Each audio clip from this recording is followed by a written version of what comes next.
Hey guys, it's Naya, NWC Counseling. I'm a licensed professional counselor in Columbia, South Carolina. And every Thursday I hop on my business Facebook page and I do a quick video providing some quality mental health content. And I have a series each month, and I try to provide information that I think will be helpful to the audience about some mental health issues. And this month we've been talking about April showers. We've been talking about the mixing of emotions, and specifically today is our last week of it. So I definitely want to hear your feedback about how you've enjoyed this series, or if you've watched it and you've been privately sending me messages, what your thoughts were.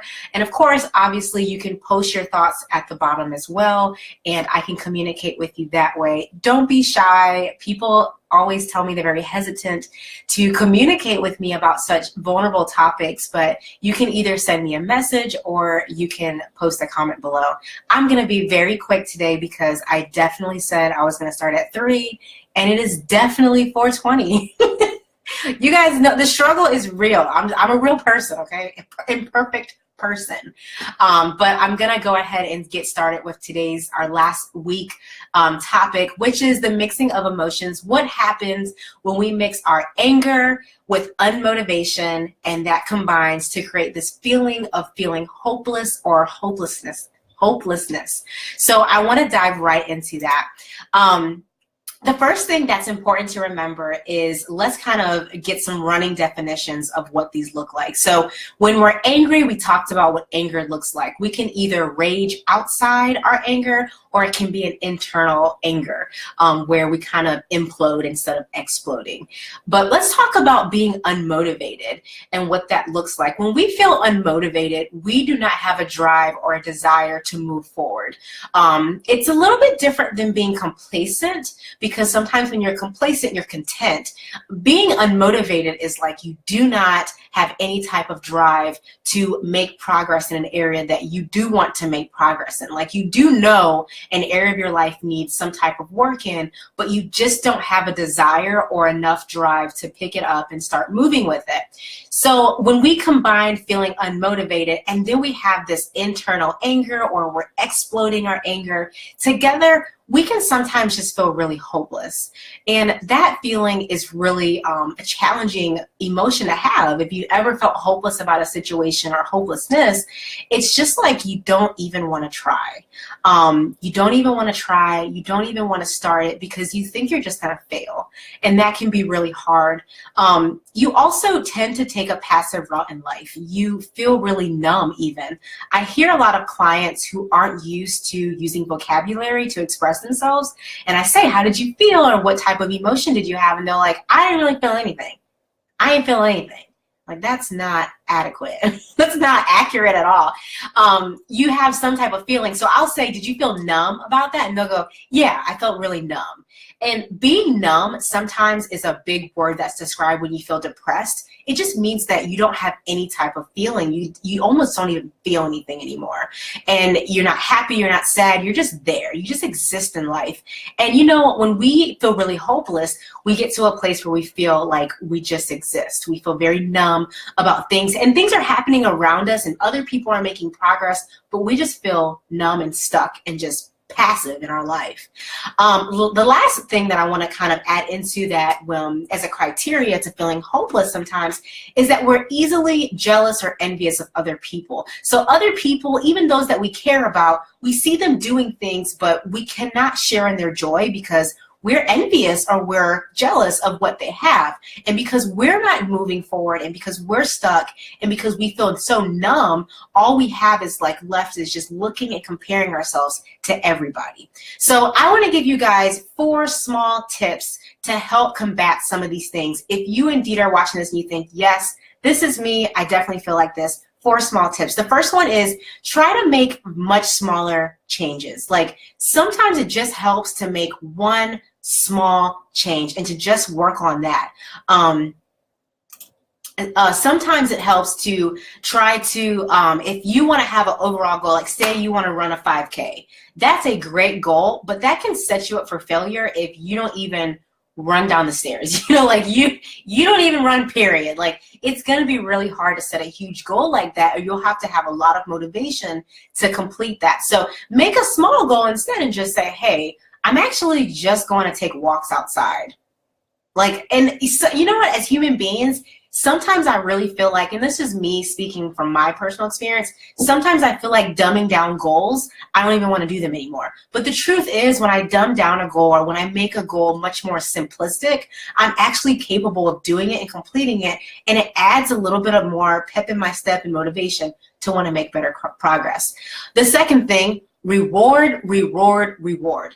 You do something, you meet a small goal, reward yourself. You would be amazed at the amount of clients that I work with who do grand things and do not even acknowledge or celebrate those things. We live in a community and in a world where we will basically reach and achieve goals and milestones in our life and will not celebrate them. We will instead keep it moving and add and pile more crap onto our plate, which ends up making us feel unmotivated, and also can, end up just making us feel like, what am I doing this for? Or just feeling kind of purposeless in reaching goals. So reward yourself, celebrate, enjoy things if possible. Find support. So we want to be able to provide support to each other. You want to be able to find a support system to help keep you accountable and motivated. That's going to be helpful. When you feel really hopeless and unmotivated, sometimes it just takes talking to someone else and saying, hey, can you keep me accountable while I try to work on this? Can you actually check in with me? Because if I know that someone else is going to check in on me, I'm more likely to complete this task or do it. So just making sure that you actually have some type of support, and sometimes that can just be talking to someone about some of the challenges you're having. So that could be someone someone you trust, like in your family or friends. It could be a pastor. It could even be a licensed therapist. This is what we do, is we help people stay accountable to goals, to cognitive thinking styles, and we don't judge them. We're very unbiased. So also another way to keep and find support is to join a support group. Facebook has a ton of groups, and we're launching the Perfectly Imperfect community. I sent out emails yesterday, and I made posts on my page. If you're looking for accountability or joining a group, that is a great way to get involved and to find that support that you need to stay motivated. Lastly, turn your jealousy into motivation. So something I learned a long, long time ago is that when I am jealous, because I'm a human being and I'm normal, when I get jealous of someone, I recognize that as they have something that I want. But then instead of me spending the next 3 hours dwelling on it or ruminating on why I don't have it, I instead change and say, well, how can I get that? And actually what I do is reach out to that person, or I reach out to that person, I reach out to that person, or I make some type of communication with someone who has something that they have, so I can figure out how to get there. Because I don't want to waste my time on earth trying to be jealous of other people or spending time angry or envious of people when I can just figure out how I can get there instead. And that motivates me sometimes too. And it also helps to motivate some of my clients when they change their thinking and their perspective in that way. Did you like this chat? Did you think it was helpful? This is the last of our series, so please make sure you leave some feedback if you watch this video. Tune in next month. Our series is Moms. I'm gonna have the graphic laid out. Katie, my VA, did an amazing job with the graphic. It looks really good.